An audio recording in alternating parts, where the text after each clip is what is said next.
Rentum tormentum, rentum tormentum.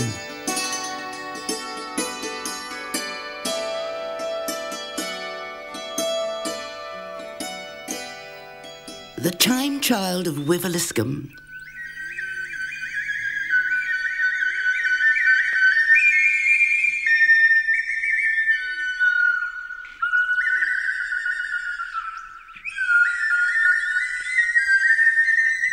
Pass through the gate through which winds do blow, past the holly coppice that's the bogle's home, caress the tree of holes from where the pixies peep, sneer at the places where primroses grow, past the tree with bark like clay, down to Britty, where the shadows play.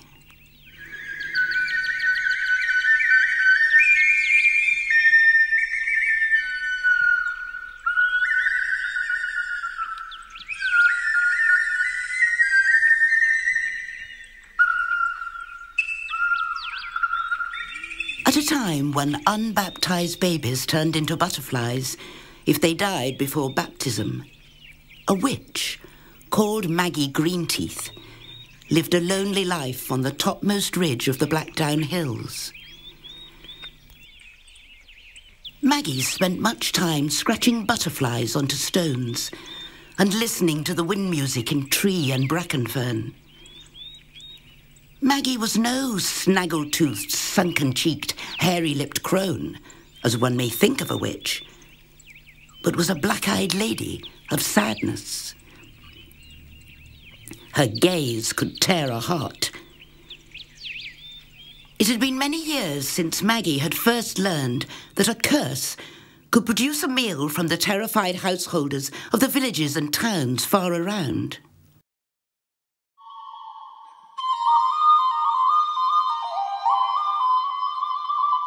During a late winter's snowfall, a baby was born, a crow's flight away down in a valley in the small town of Wiveliscombe.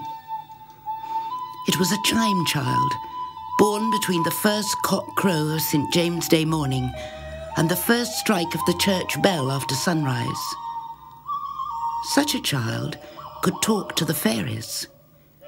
Maggie believed it. She wanted the child for her own. To know the fairies was to know wonder. To know the fairies would unlock the way to their treasure with Culver's keys, the flowers of the cowslip. The cowslip was a magic flower almost as potent as the primrose.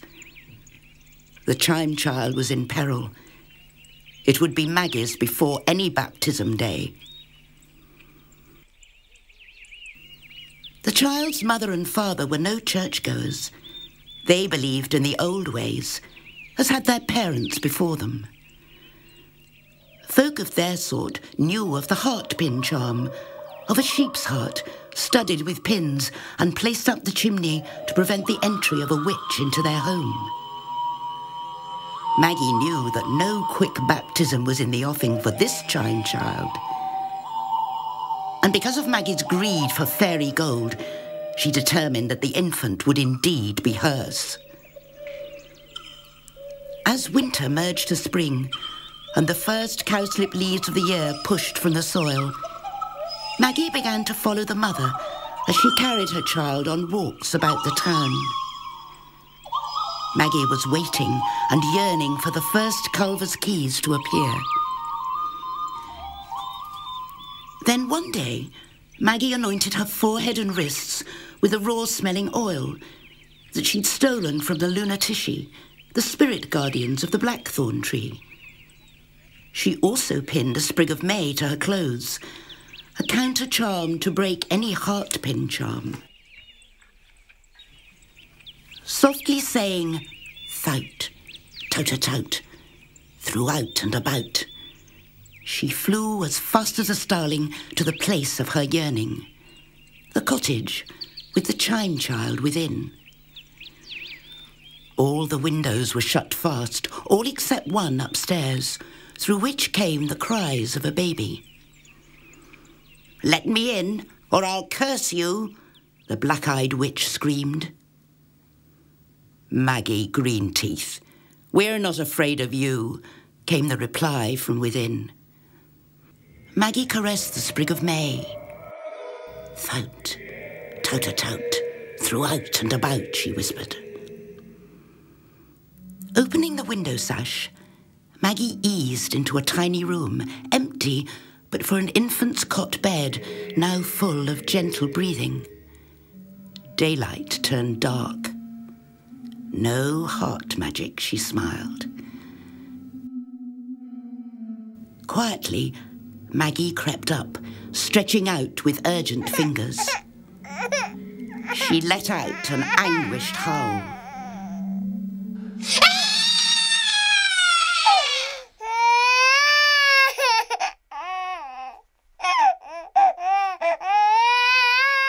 No matter how hard she tried, Maggie could not touch the Chime-Child.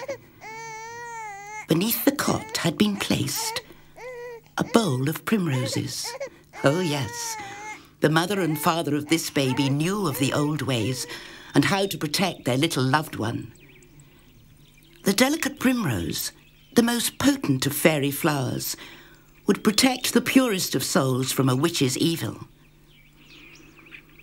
Maggie screamed in crazed frustration, "Rentum tormentum!" With these words, the tower of Wiveliscombe church cracked open with the sound of a thunderclap. When a dragon was reported to fly over the new church, there were people who muttered, "'Twas no dragon, that 'twere Maggie Greenteeth." Today, one can still see a framed picture in St Andrew's Church that shows the old broken tower having suffered Maggie's rage.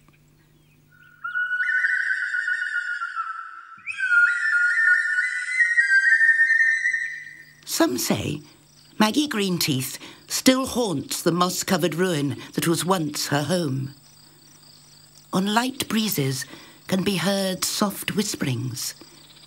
Rentum tormentum, rentum tormentum.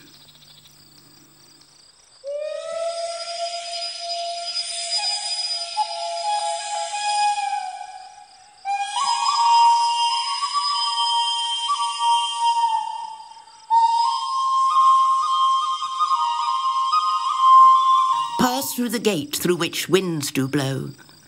Past the holly coppice that's the bogle's home. Caress the tree of holes from where the pixies peep. Sneer at the places where primroses grow. Past the tree with bark like clay. Down to Britty, where the shadows play.